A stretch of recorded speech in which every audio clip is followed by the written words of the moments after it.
로마서 4장 9절 찾으셨으면 제가 봉독해 드리겠습니다. 그런즉 이 복이 할례자에게냐 혹은 무할례자에게냐 무릇 우리가 말하기를 아브라함에게는 그 믿음이 의로 여겼다 하노라. 그런즉 그것이 어떻게 여겨졌느냐 할례시냐 무할례시냐 할례시가 아니요 무할례시니라. 그가 할례의 표를 받은 것은 무할례시의 믿음으로 된 의를 인친 것이니 이는 무할례자로서 믿는 모든 자의 조상이 되어 그들도 의로 여기심을 얻게 하려 하심이라. 또한 할례자의 조상이 되었나니 곧 할례 받을 자들에게뿐 아니라 우리 조상 아브라함이 무할례 시에 가졌던 믿음의 자취를 따르는 자들에게도 그리하니라. 아브라함이나 그 후손에게 세상의 상속자가 되리라고 하신 언약은 율법으로 말미암은 것이 아니요 오직 믿음의 의로 말미암은 것이니라. 만일 율법에 속한 자들이 상속자이면 믿음은 헛것이 되고 약속은 파기되었느니라. 율법은 진노를 이루게 하나니 율법이 없는 곳에는 범법도 없느니라. 그러므로 상주가 되는 그것이 육체에 속하기 위하여 믿음으로 되나니 이는 그 약속을 그 모든 후손에게 굳게 하려 하심이라. 율법에 속한 자에게뿐 아니라 아브라함의 믿음에 속한 자들에게도 그러하니 아브라함은 우리 모든 사람의 조상이라.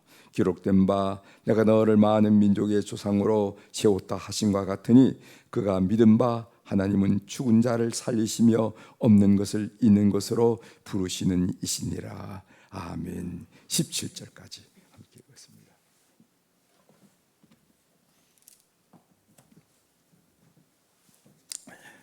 오늘 우리가 읽은 로마서 4장 9절부터 17절에 있는 말씀을 중심으로 주제를 구원, 우리가 이제 의롭다고 인정받는 거 이렇게 말할 수가 있죠.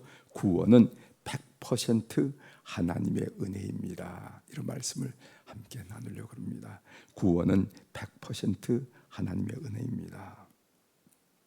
구원받는 데 있어서 우리의 행위가, 우리의 특별히 선한 행위가 0.0001%라도 작용한다면은 우리가 구원 문제가 있으면은 하나님께 고개를 들 수가 있겠는데 100% 하나님의 은혜라는 것이죠.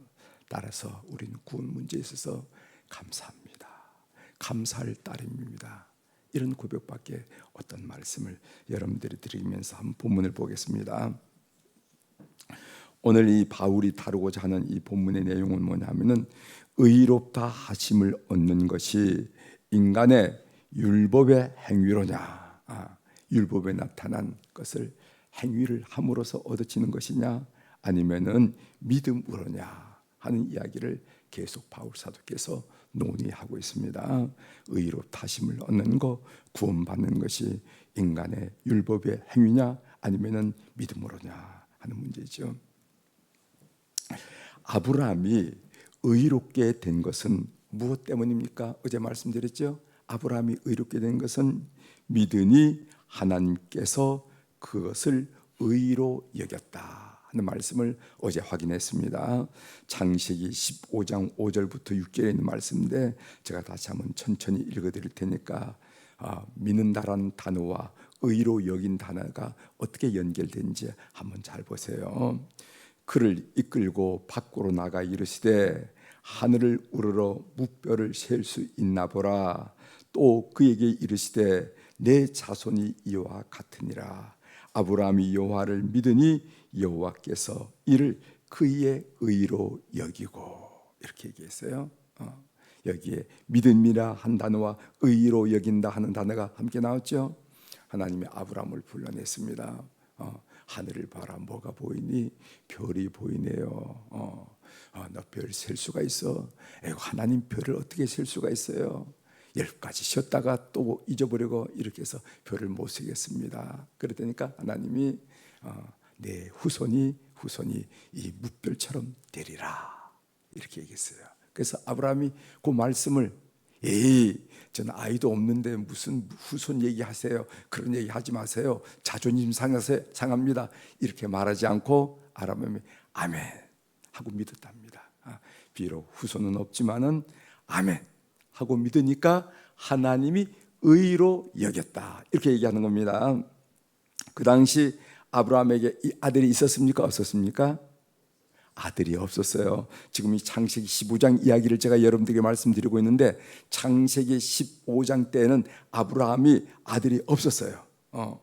사라가, 아브라함의 부인인 사라가 아들을 낳을 때가 언제냐면은 그 내용이 성경에 언제 소개되는, 창세기 21장에 소개됩니다. 21장에.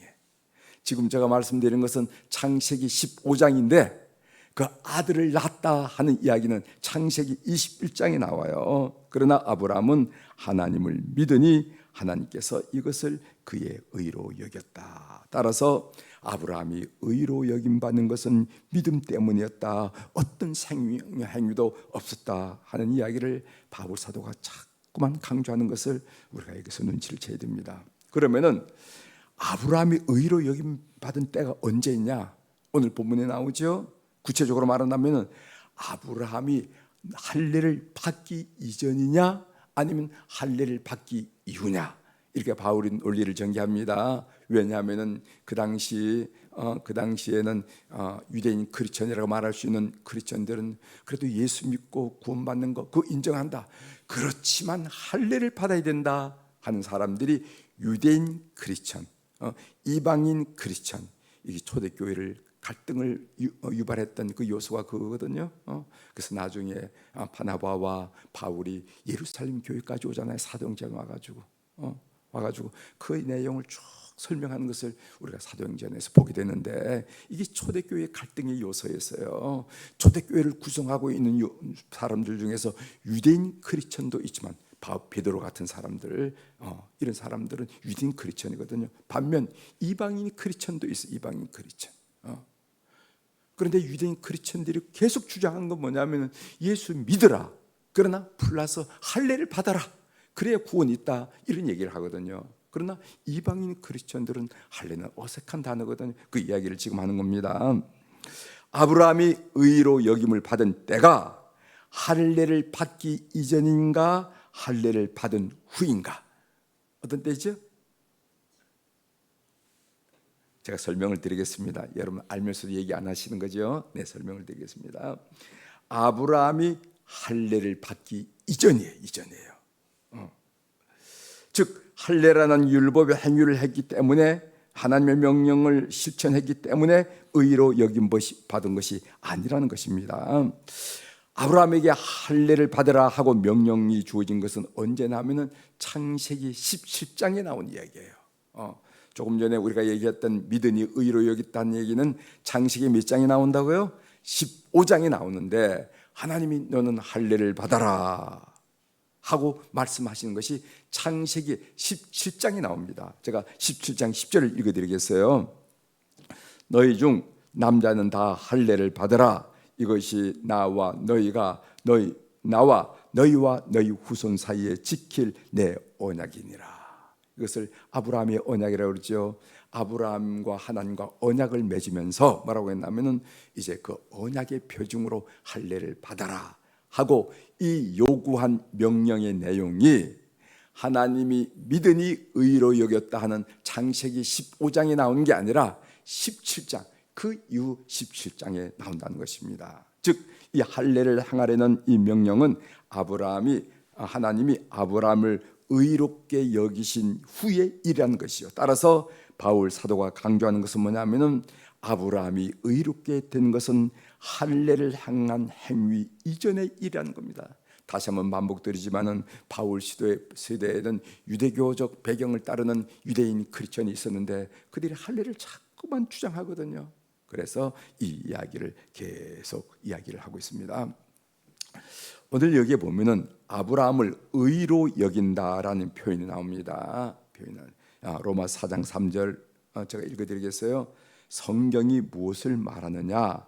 아브라함이 하나님을 믿음에 그것이 그에게 의로 여겨진 바 되었느니라. 그 말씀이 나오죠. 여기 보면 그에게 의로 여겨진 바 되었느니라. 여기 보면 의로 여겨진 바 되었다 하는 말이 나오는데, 이것이 히라브로 뭐냐면 엘로기스테란 말, 엘로기스테라 하는 말이에요. 근데 이 엘로기스테라 하는 말은 무슨 말이냐면은 그 깊은 의미는 의로 간주되었다는 거예요. 간주되었다는. 즉 실제적으로는 의인이 아니지만은 의인으로 간주되었다라는 그런 의미라는 거죠. 사실 여전히 죄인이지만은 그 불법이 하나님으로부터 용서받아 사함을 받아서 의롭다고 간주되었다 하는 겁니다. 그래서 제가 이것을 어떻게 설명드리면 좋을까 하면 우리 형법에 보석금 제도가 나와. 보석금 제도. 이 보석금이라는 게 뭐냐? 아버지가 보석금을 내면은 죄를 범한 아들이 감옥에서 풀려나오게 되었어요. 보석금. 그때 풀려나오는 그 아들을 보면서 간수가 너 어디가? 죄 지은 놈이 라고 말할 수가 있습니까? 말할 수가 없죠. 왜냐하면 그 아버지가 보석금을 내서 합법적으로 풀어줬기 때문에 그 아들을 지키는 간수가 야 이놈아 너 죄인이 어디가? 이렇게 말할 수 없다는 것입니다. 아버지가 그 아들의 죄에 대한 보석금을 지불했기 때문이라는 것입니다. 아들은 여전히 죄인이에요. 무슨 개과천선한 게 아니에요. 야 아들이 저렇게 후회를 하고 저 잘못을 저렇게 인정하니까 그런 것도 없어요. 그렇지만은 아버지가 대신 보석금을 지불했기 때문에 그 아들은 어제와 오늘이 똑같지만은 풀려 나올 수 있는 것이다. 마찬가지라는 것이죠. 삶의 적용으로 좀 말씀을 드리겠습니다. 우리가 하나님의 은혜로 의롭게 되었다는 것, 구원받았다는 것은 우리가 실제적으로 의롭게 되었기 때문이 아니라 우리는 여전히 부족하고 죄 지을 가능성이 있지만은 하나님이 우리를 의인으로 간주해 주신다는 의미입니다. 이 단어, 이 의인이란 단어를 오해하기 때문에 우리 성도들이 구원의 확신에 못 일러요. 구원 받으셨죠? 제가 심야기도 때 교인들한테 구원의 확신 있는 분 손 들어 보십시오. 그랬더니까 손을 들지 못하다 들라고 눈치 보면 들라고 말로 들어. 그래 이게 왜 그러냐? 아이고 어떻게 구원받았다. 오늘 아침도 남편하고 한바탕 했는데 내가 체면이 있지 이렇게 한바탕 한 사람이 구원받았습니다 하고 손 든다는 게 너무 결면쩍고 하나님 앞에 죄송하기 때문에 나는 죄인인데 내가 어떻게 구원받았다고 손을 들 수 있어? 이런 의식이 있다는 거예요. 여러분 아시길 바랍니다. 구원은 여러분들에게 조건을 따지는 것이 아니라 하나님이 예수 그리스도를 통해서 여러분 바라보시면서 의인으로 간주해 주신다는 의미를 여러분이 꼭 기억하시길 바랍니다. 앞으로도 배우겠지만은 여기에 보석금처럼 예수 그리스도의 십자가라는 하나님의 은혜가 있었어요. 우리의 이런 관계 속에는 하나님의 은혜가 있었다는 것을 먼저 말합니다. 우리 감리교에서는 성화를 강조해요. 성화. 그 성화를 많이 가르치고 있는데 의인과 성화가 어떻게 차이 나는가? 여러분 이 의인이라는 것은 우리가 의로울 의 인정받을 인자를 씁니다. 그래서 의인, 성화, 거룩활성, 변화화 이렇게 쓰는데 의인, 구원이라는 것은 의롭다고 인정받는 것을 말해요. 의인은 의롭다고 인정받는 것을 말합니다. 그럼 성화는 무엇인가? 그것은 의롭다고 인정받은 사람이 진짜 의인, 의로울 의 사람인 의인이 되어가는 과정을 성화라고 되는 거예요. 그 신앙생활이라는 게 뭔가? 의롭다고 인정받은 사람, 의롭다고 간주받은 사람이 진짜 의로울 의 사람인 의인으로 변화되는 과정, 이것을 보고 신앙생활을 한다. 교회에서는 한마디로 성화를 이렇게 성화. 오늘 우리 한국 교회가 지금 앱으로부터 이방인으로부터 자꾸만 지탄을 받는 이유가 뭐냐면은 의인을 된지는 의롭다고 인정받은지는 모르지만은 성화, 우리가 그리스도를 닮고 진짜 의인 사람이 되어가는 의로운 사람이 되어가는 그런 과정을 자꾸만 놓치고 있기 때문에 이렇게 맞는 겁니다. 그래서 보니까 사람들이 보니까 생각하는 거나 말하는 거나 행동하는 거나 살아가는 모습이 우리와 전혀 다르지 않거든. 구원받았다고 하는 얘기는 하는데 우리와 전혀 다르지 않기 때문에 한국교회가 어려움을 당한다 하는 것을 기억하시기 바랍니다. 구원은 받았다는 거, 의롭다고 인정받는 것은요, 믿을 수 없는 꿈만 같은 사실. 내가 나를 잘 아는데, 도저히 구원받을 수 없는 존재임을 내가 잘 아는데 어떻게 내가 구원받았단 말인가? 어떻게 내가 구원받았다고 목사님은 말씀하고 성경은 말씀하고 있는가? 그래서 이것을 믿을 수 없는 꿈만 같은 사실.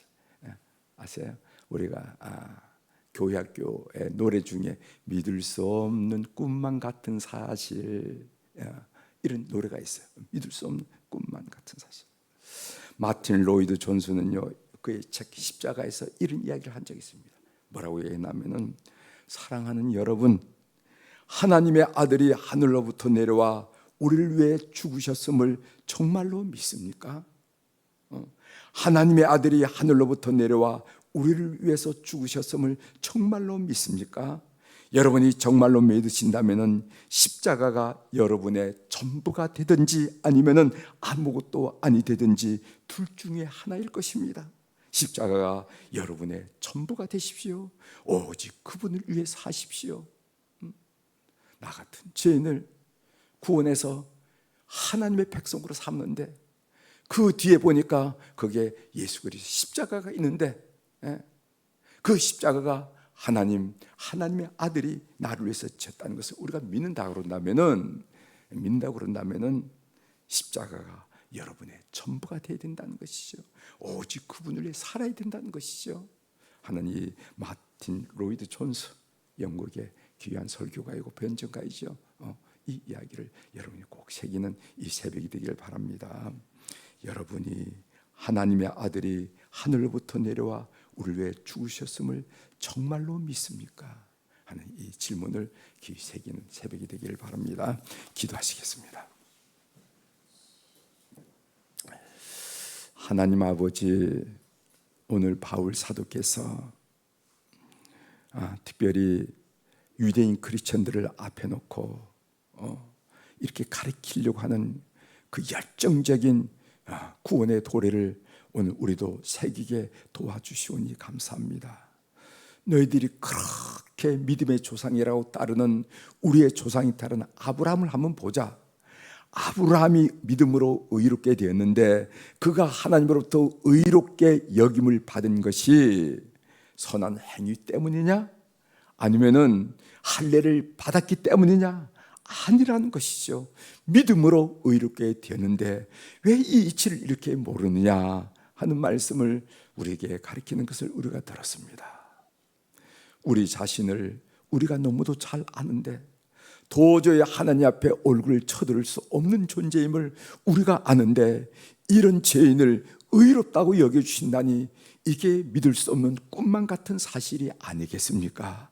하나님, 오늘 이 믿을 수 없는 꿈만 같은 사실을 내 마음 심중 깊숙이 새기면서 아멘, 나는 부족하고 죄인이지만 구원해 주시고 의로 여겨주신 하나님의 은혜 사랑 감사합니다 라고 고백하는 우리 교우들이 되게 도와주시고, 바로 임에는 말 한마디로 이렇게 된 일이 아니라 예수 그리스도께서 십자가를 치는 그 놀랍고 놀란 은혜의 사건이 있다는 것을 우리들 마음속에 새기는 이 새벽이 되도록 은총을 베풀어 주옵소서.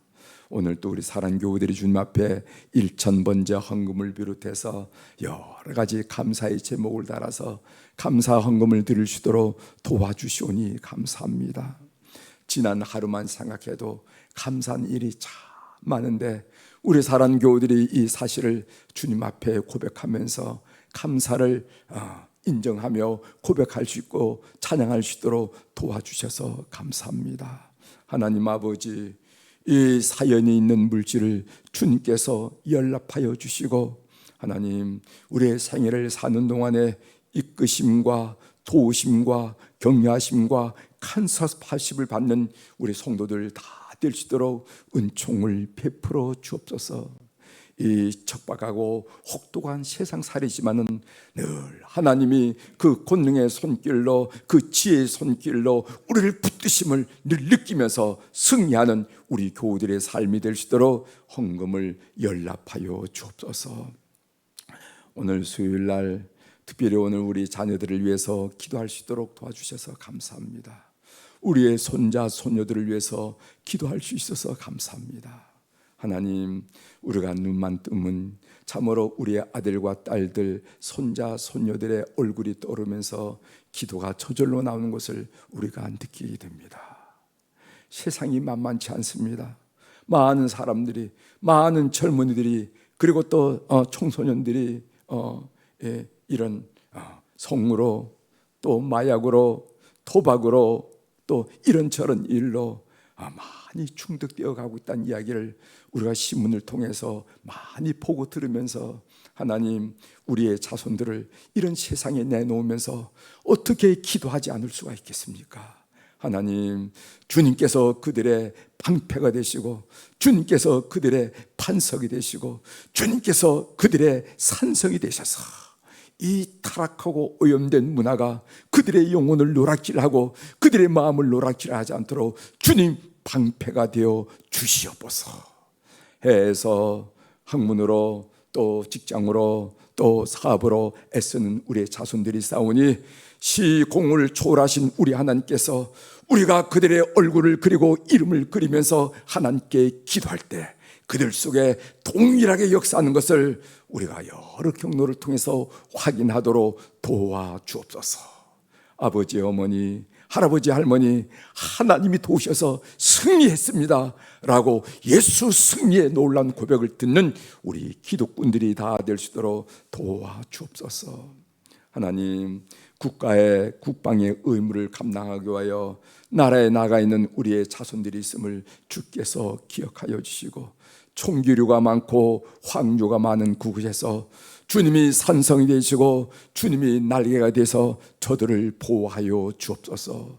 2년이란 세월이 참으로 호성 세월이 아니라 그들이 영적으로, 심적으로, 육적으로 성장하고 성숙하는 축복된 기간이 될 수 있도록 도와주시고, 그들에게서 군인 생활이 하나님 아버지 모세의 광야 생활이 되게 하시고, 다윗의 광야 생활이 되게 하시고, 바울의 광야 생활이 되어서 그들을 하나님의 사람으로 성숙시키는 특별한 기간이 될 수 있도록 은혜를 베풀어 주옵소서. 좋은 지휘관 만나고 좋은 동료들 만나서 위로받을 때 위로받게 하시고, 힘 얻을 때 힘 얻을 수 있도록 은혜를 베풀어 주옵소서. 하나님, 대학 수능 시험이 이제 한 60일 가까이 되고 2달 가까이 남았습니다. 하나님, 노력하고 애쓰는 우리의 자손들을 기억하여 주셔서 집중력이 흐트러지지 않도록 도와주시고, 목표하는 의지가 흐트러지지 않게 도와주시고, 신념이 흐트러지지 않게 도와주셔서 마지막 60일 동안 최고의 컨디션으로 모든 일들을 정리해 그들이 기대한 일들을 이루어 나갈 수 있도록 은혜를 베풀어 주옵소서. 그들 가운데 세밀하게 섬세하게 역사하시는 하나님의 손길을 보는 우리 부모님들이 될 수 있도록 은혜를 베풀어 주셔서 하나님의 세워가는 계기가 되도록 은혜를 베풀어 주옵소서. 유치원, 어린이집, 그리고 또 초등학교, 중학교, 고등학교, 대학교에서 공부하는 자손들이 있습니다. 좋은 스승들 많이 만나게 도와주옵소서. 지식과 정보를 가르친 스승만이 아니라 인격적으로 우리의 삶을 이끄는 그들 인생의 소중한 스승들 많이 허락하여 주시고, 그들의 학교 생활이 마냥 즐거워서 함께 웃고 함께 울고 함께 나누는 그런 귀한 성장의 터전이 될 수 있도록 그들의 학교 생활을 축복하여 주옵소서. 하나님, 경기가 많이 어렵습니다. 예술의 전당 앞에도 공실이 참 많은 것을 보게 됩니다. 이 어려울 때 우리의 자손들이 생활 전선에 나가 있습니다. 직장 생활하는 자손들, 그리고 또 사업하는 자손들, 이런저런 일을 감당하는 자손들에게 탁월한 지혜를 허락하시고 뜨거운 가슴의 열정을 허락하시고 비전을 허락하여 주시고 그리고 또 애씀을 허락하여 주셔서 노력하는 만큼 30배, 60배, 100배의 결실을 걷는 우리의 자손들이 다 되도록 은총을 베풀어 주옵소서. 오늘 또 하늘의 주권과 땅의 주권을 가진 우리 주님의 권세 있는 이름으로 선포합니다. 내 영혼이 잘된 같이 범사가 잘되고 강건한 축복을 우리 모든 교우들이 누리게 도와 주시옵소서. 감사하며 예수님의 이름으로 축복하며 기도 올리옵나이다. 아멘. 하늘에 계신 우리 아버지시여, 이름이 거룩히 여김을 받으시오며 나라가 임하시오며 뜻이 하늘에서 이루어진 것 같이 땅에서도 이루어지이다. 오늘 우리에게 일용할 양식을 주시옵고 우리가 우리에게 죄진 자를 사하여 준 것 같이 우리 죄를 사하여 주시옵고 우리를 시험에 들게 하지 마시옵고 다만 악에서 구하시옵소서. 나라와 권세와 영광이 아버지께 영원히 있사옵나이다. 아멘.